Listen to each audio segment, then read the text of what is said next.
Monsoon का सत्र चल रहा है और सड़क पर संग्राम है। पिछले 2 दिनों से कांग्रेस पार्टी के सांसद संसद में नहीं, सड़क पर प्रदर्शन करते दिखाई दे रहे हैं। और जो विरोधी दलों के सांसद संसद में हैं, वो वहां भी वही कर रहे हैं जो सड़कों पर करते हैं।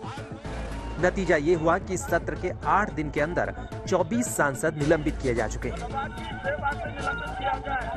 26 जुलाई को टीएमसी के 7, डीएमके के 6, टीआरएस के 3, सीपीएम के 2 और सीपीआई और आप के एक राज्यसभा सांसद और 25 जुलाई को कांग्रेस के 4 लोकसभा सांसद सदन से निलंबित किए जा चुके हैं। क्या ये ऐसा राजतंत्र चल रहा है जहाँ पे राजा का हुक्म का सिर्फ फरमान जारी होता है, हम उससे जवाब तलब नहीं कर सकते हैं? एमपीज को सस्पेंड कर रहे हैं, हमारे पूरे मुख्यालय को छावनी में तब्दील कर दिया है, राजघाट में जाने नहीं दे रहे हैं, तो लोकतंत्र में विरोध करने का भी अधिकार छीन लेंगे। महज सांसदों का निलंबन नहीं है, ये सरकार के अहंकार की इंतहा है, संसदीय रवायतों का निलंबन है।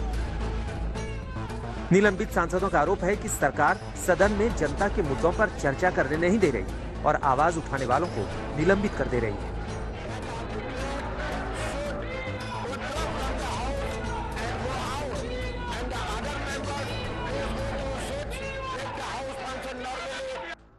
ऐसा है कि ये एक घोर अलोकतांत्रिक सरकार है जो जनता के मुद्दों पर, जनता के आवाज को उठाने पर आपको निलंबित करती है।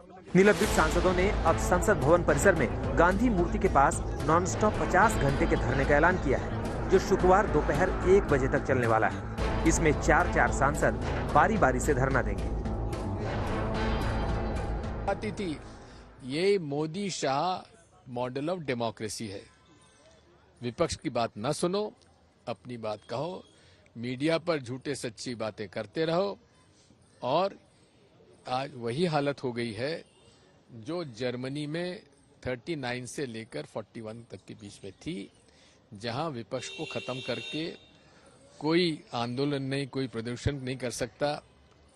जो करेगा उसको या तो गैस चेंबर में भेज दिया जाएगा या वो खुद देश छोड़ के भाग जाएगा। उधर सरकार का पक्ष है कि विरोधी दल जनता से जुड़े मुद्दों पर चर्चा ही नहीं करना चाहते। कांग्रेस तो सिर्फ इसलिए संसद नहीं चलने देना चाहती क्योंकि सोनिया गांधी से पूछताछ हो रही है। 4 घंटे का 8 घंटा चर्चा करने के लिए तैयार है, लेकिन वो चर्चा नहीं चाहते हैं। ये सिर्फ और सिर्फ जो इंक्वायरी हो रहा है महारानी और युवराजा का, ये प्रॉब्लम है। दरअसल इस मानसून सत्र की शुरुआत से ही विरोधी दलों के सांसदों ने दोनों सदनों की फेल में आकर प्रदर्शन करना शुरू किया है।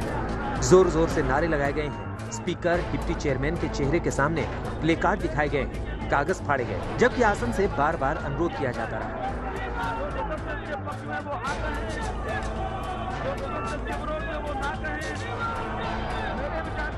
और जब आसन के अनुरोध का कोई असर नहीं हुआ, कांग्रेस के 4 सांसदों को पूरे सत्र के लिए निलंबित किया।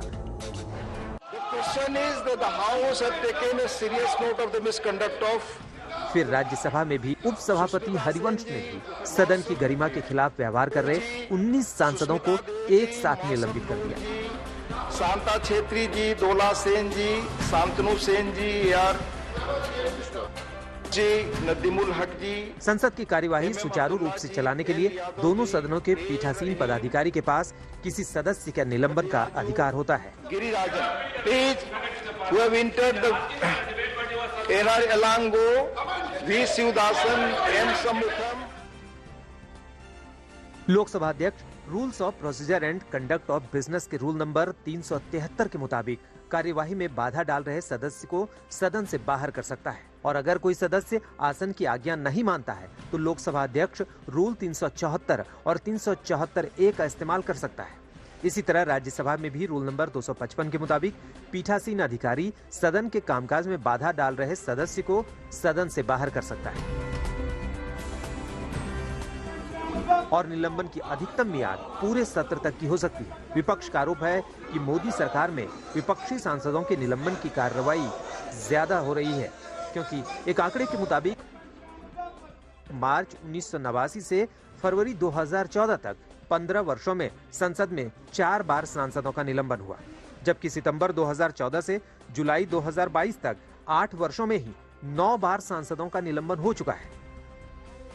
जबकि सरकार का कहना है कि विपक्ष संसद में जनता के मुद्दे नहीं उठाकर अपने नेताओं और पार्टी के मुद्दों पर चर्चा करना चाहती है। और हकीकत ये भी है कि संसद की कार्यवाही ठप रहने से किसी सरकार या पार्टी का नहीं, देश और देश की जनता के पैसों का नुकसान होता है।